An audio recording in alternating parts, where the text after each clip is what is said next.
അന്താരാഷ്ട്ര വാർത്തകൾ നോക്കിയാൽ വെനസ്വേലയിൽ കടന്നു കയറി അമേരിക്ക ബന്ധിയാക്കിയ വെനസ്വേല പ്രസിഡന്റ് നിക്കോളാസ് മദുറോയെയും ഭാര്യയെയും ഇന്ന് ന്യൂയോർക്കിലെ മാൻഹട്ടൻ കോടതിയിൽ ഹാജരാക്കും.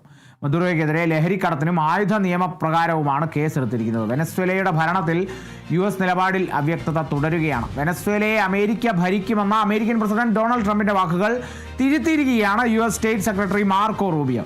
വെനസ്വേലയിൽ ഭരണം നടത്താൻ അമേരിക്കയ്ക്ക് പദ്ധതിയില്ലെന്ന് മാർക്കോ ഒരു US അഭിമുഖത്തിൽ വ്യക്തമാക്കിയിട്ടുണ്ട്. വെനസ്വേലയിലെ എണ്ണ വ്യവസായത്തിൽ അമേരിക്കൻ എണ്ണ കമ്പനികൾ ഇടപെടുമെന്നും ലഹരിക്കടത്ത് ഉൾപ്പെടെയുള്ള കാര്യങ്ങളിൽ മാറ്റം കൊണ്ടുവരുമെന്നും മാർക്കോ റൂബിയോ പറഞ്ഞു. അതേസമയം ശനിയാഴ്ച നടന്ന വാർത്താ സമ്മേളനത്തിൽ വെനസ്വേലയെ US ഭരിക്കുമെന്നാണ് ട്രംപ് പറഞ്ഞത്. വെനസ്വേലയുടെ തലസ്ഥാനമായ കരാക്കസ് ഉൾപ്പെടെ 7 ഇടത്ത് അമേരിക്ക ആക്രമണം നടത്തുകയും പ്രസിഡന്റ് നിക്കോളാസ് മദുറോയെയും ഭാര്യയെയും പിടികൂടുകയും ചെയ്തിരുന്നു. മയക്കുമരുന്ന് സംഘങ്ങൾക്ക് വെനസ്വേല സഹായം നൽകുന്നുവെന്ന് ചൂണ്ടിക്കാണിച്ചാണ് അമേരിക്കൻ നടപടി. ഇന്നിപ്പോൾ കോടതിയിലേക്ക് ഹാജരാക്കപ്പെടുന്ന നിക്കോളാസ് മദുറോയെയും ഭാര്യയും ഏതാണ് കൃത്യമായി എപ്പോഴത്തേക്ക് അത് ഹാജരാക്കപ്പെടുമെന്നുള്ളതൊന്നും നമുക്ക് വ്യക്തതയില്ല. അത് അമേരിക്ക, പെൻറ്റഗൺ അല്ലെങ്കിൽ ഇതിന് കൃത്യമായി വക്താക്കൾ കൃത്യമായി അറിയിക്കേണ്ടതാണ്. നിലവിൽ ഇന്ന് ഹാജരാക്കപ്പെടുമെന്നുള്ളതും കൂടിയാണ്. ഇന്ത്യൻ സമയമനുസരിച്ച് നമുക്ക് ആ കൃത്യം സമയം പോലും നമുക്ക് ലഭിക്കുന്ന അത്തരത്തിലുള്ള വിവരങ്ങൾ പോലും നമുക്ക് ലഭിക്കുന്നില്ല എന്നുള്ളതാണ് അമേരിക്കയെ സംബന്ധിച്ച് ഇതിനെ അത്രത്തോളം രഹസ്യാത്മകമാക്കുന്നത്. അല്ലെങ്കിൽ മറ്റ് രാജ്യങ്ങളെ സംബന്ധിച്ച്, ലോക രാജ്യങ്ങളെ സംബന്ധിച്ച് അമേരിക്കയുടെ പല നടപടികളും അത്രത്തോളം രഹസ്യാത്മകമായാണ്. പലതും നടന്നു കഴിഞ്ഞിട്ട് നമ്മൾ അറിയാറുള്ളൂ. ഈ നിക്കോളാസ് മദുറോയെയും ഭാര്യയെയും പിടിച്ചടക്കിയ അല്ലെങ്കിൽ അവരെ ബന്ദികളാക്കിയ നടപടികൾ പോലും വളരെ പെട്ടെന്നായിരുന്നു എന്നുള്ളത് നമ്മൾ കണ്ടതാണ്. കാരണം അവരുടെ ഡെൽറ്റ ഫോഴ്സ് ഉപയോഗിച്ച് വെനസ്വേലയിലേക്ക് കടന്നു കയറി മുറിയിൽ കയറി നിക്കോളാസ് മദുറോയെയും ഭാര്യയെയും ബന്ദിയാക്കി കടൽ വഴി അമേരിക്കയിലേക്ക് എത്തിക്കുന്ന ആ നടപടി വളരെ ചടുലമായിരുന്നു. ചടുലമായ ആ നീക്കത്തിൽ പല ലോക രാജ്യങ്ങളും പകച്ചു നിന്നൊരു സാഹചര്യം കൊണ്ട് ഇതാദ്യമായിട്ടല്ല അമേരിക്കയുടെ ഇത്തരത്തിലുള്ള നടപടികൾ നമ്മൾ കണ്ടിട്ടുള്ളത്. വർഷങ്ങൾക്ക് മുമ്പേ നമ്മൾ ഈ ഇത്തരത്തിലുള്ള എല്ലാ നടപടികളും നമ്മൾ കണ്ടുപോകുന്നതാണ്. അപ്പോൾ അമേരിക്കയെ സംബന്ധിച്ച് ഇതൊന്നും വലിയ കാര്യമല്ല എന്നുള്ളതും കൂടിയാണ്. കാരണം അമേരിക്ക ആരെയും കൂസാത്ത രാജ്യമാണ്. അമേരിക്കയുടേതായ നിലപാടിൽ, അമേരിക്ക സ്വീകരിക്കുന്ന നിലപാടിൽ മറ്റ് രാജ്യങ്ങളെ എത്തിക്കുക എന്നുള്ളതാണ് അമേരിക്ക എല്ലാ കാലവും സ്വീകരിച്ചു പോന്നിരുന്ന നിലപാട് എന്ന് പറയുന്നത്. ആ നിലപാടിൽ ഇപ്പോഴും മാറ്റമില്ല.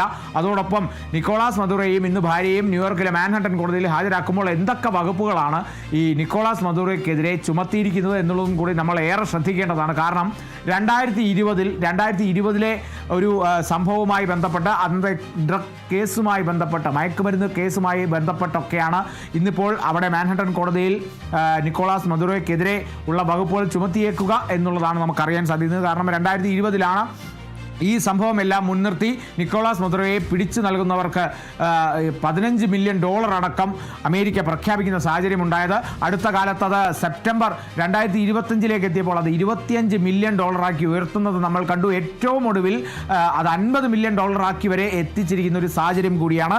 അമേരിക്കയെ സംബന്ധിച്ച് മയക്കുമരുന്ന് കടത്ത് ഈ വെനസ്വേലയിൽ നിന്ന് വലിയ രീതിയിലുണ്ട് എന്നുള്ളൊരു കാരണം ചൂണ്ടിക്കാട്ടിയാൻ ഈ ഒരു നടപടിയിലേക്കും കഴിഞ്ഞ ദിവസം നമ്മൾ കണ്ട ആക്രമണങ്ങളിലേക്കും ഒക്കെ തന്നെ കടന്നത് എന്നുള്ളതാണ് അമേരിക്ക വ്യക്തമാക്കുന്നത്. പക്ഷേ വലിയൊരു എണ്ണ സമ്പത്ത് വെനസ്വേലയ്ക്കുണ്ട്. അല്ലെങ്കിൽ ലോകത്തിൽ ഏറ്റവും അധികം എണ്ണ സമ്പത്തുള്ള ഒരു രാജ്യം എന്ന് പറയുന്നത് വെനസ്വേല തന്നെയാണ്. അല്ലെങ്കിൽ അങ്ങനെയുള്ള രാജ്യങ്ങളുടെ പട്ടികയിൽ വെനസ്വേല മുൻപന്തിയിലാണ് എന്ന് വേണം കൂടി നമുക്ക് പറയാൻ സാധിക്കും. കാരണം അപ്പോൾ വെനസ്വേലയിലെ എണ്ണ സമ്പത്തിനെ ലക്ഷ്യമിട്ട് അമേരിക്ക നടത്തുന്ന ഒരു നീക്കമാണ് എന്നുള്ളത് തന്നെയാണ് വെനസ്വേലയെ സംബന്ധിച്ചൊക്കെ തന്നെ അവിടുന്നുള്ള പ്രതികരണങ്ങൾ വരുന്നത്, അല്ലെങ്കിൽ വൈസ് പ്രസിഡന്റിന്റെ പ്രതികരണം എന്നുള്ളത്. ഒപ്പം തന്നെ നിലവിൽ ചർച്ച ചെയ്യപ്പെടുന്ന മറ്റൊരു സാഹചര്യം, ഈ അവിടുത്തെ വെനസ്വേലയിലെ ഭരണത്തിൽ അമേരിക്ക ഇടപെടുമോ, എത്രത്തോളം ഇടപെടും എന്നുള്ളതൊക്കെ തന്നെയാണ്. പക്ഷേ ആ ഇടപെടൽ മാത്രമേ ഉണ്ടാവുള്ളൂ, ഭരണം പൂർണ്ണമായും ഏറ്റെടുക്കില്ല എന്നുള്ളതും കൂടിയാണ് US state secretary Marco Rubio പറഞ്ഞത്. എന്നാൽ അവിടുത്തെ ഭരണത്തിൽ കൃത്യമായി വേണ്ട രീതിയിലുള്ള ഇടപെടലുകൾ നടത്തും. ഏറെക്കുറെ അത് ഭരണം എന്ന് തന്നെ വേണമെങ്കിൽ നമുക്ക് പറയാം.